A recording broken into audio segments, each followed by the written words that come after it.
Let's talk about aggregations, minimum, maximum, and everything in between. So often when you're faced with a large amount of data, a first step is to compute summary statistics for the data in question.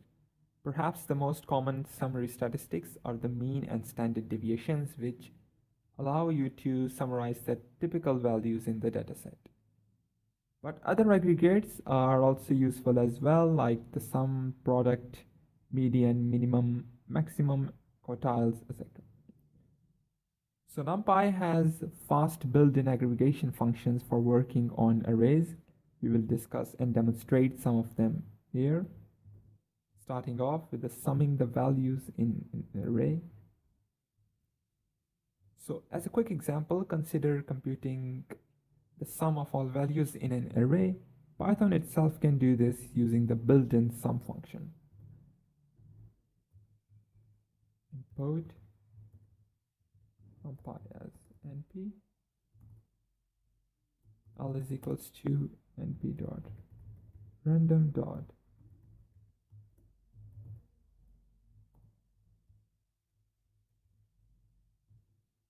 which results in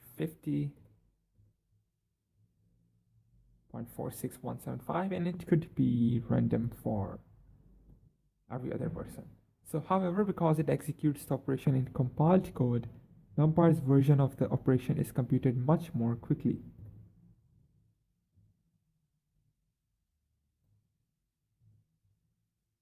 Starting off with the big array.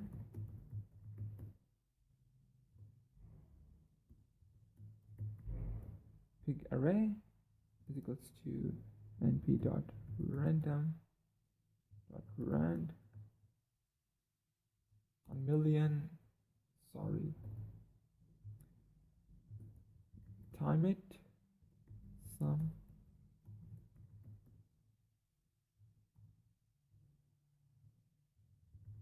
time it, np dot sum, big.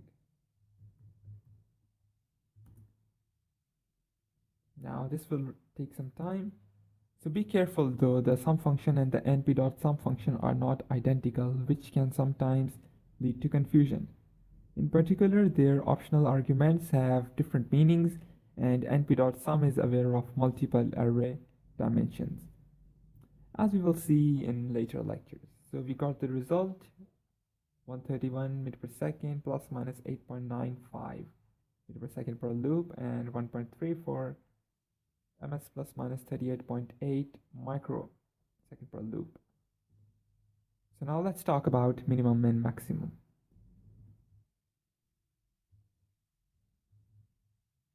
So similarly, Python has built-in minimum and maximum functions, min and max respectively, used to find the minimum value and maximum value of any given array. Something about with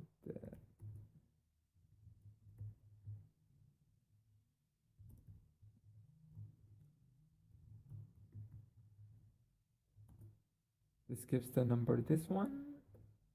So NumPy's corresponding functions have similar syntax and again operate much more quickly. For example, np dot min big array np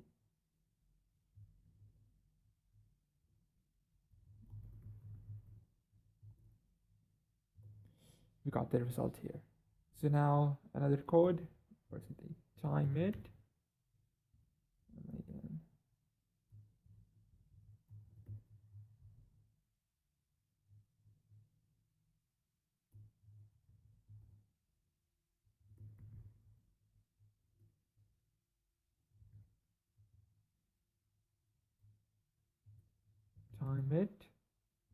np dot min. Now this will take some time again. So for minimum, maximum, and sum, and several other NumPy aggregates, we got the result. A shorter syntax is to use methods of the array object itself. You can see here the result yourself. Now print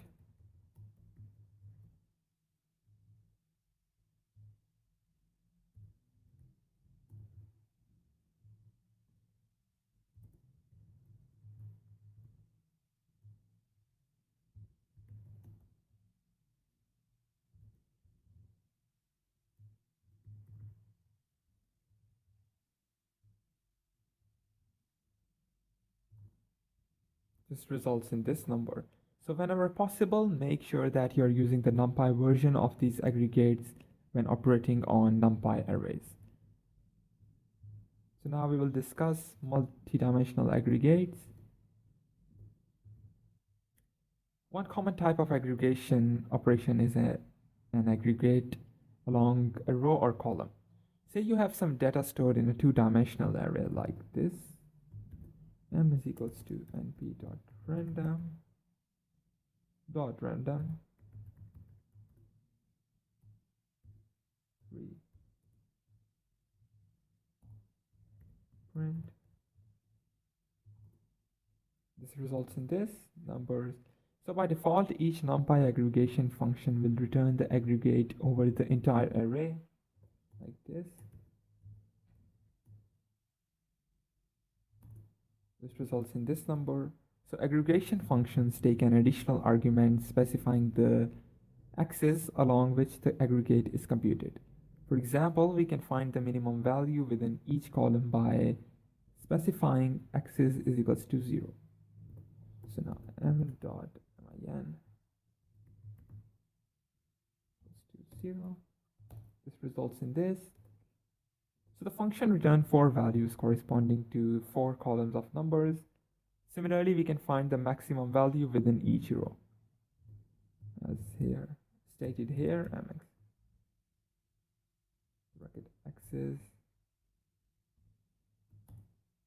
You can see here. So the way the axis is specified here can be confusing to users coming from other languages. The axis keyword specifies the dimension of the array that will be collapsed rather than the dimension will be returned. So specifying axis is equals to 0 means that first axis will be collapsed. For two-dimensional arrays, this means that values within each column will be aggregated. So let's discuss and let me show you a table of other aggregation functions. Okay, so the NumPy provides many other aggregation functions, but we won't discuss them in detail here.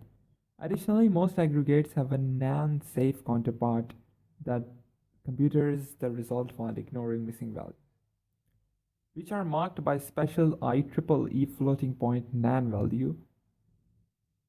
Some of these NaN functions, let me write,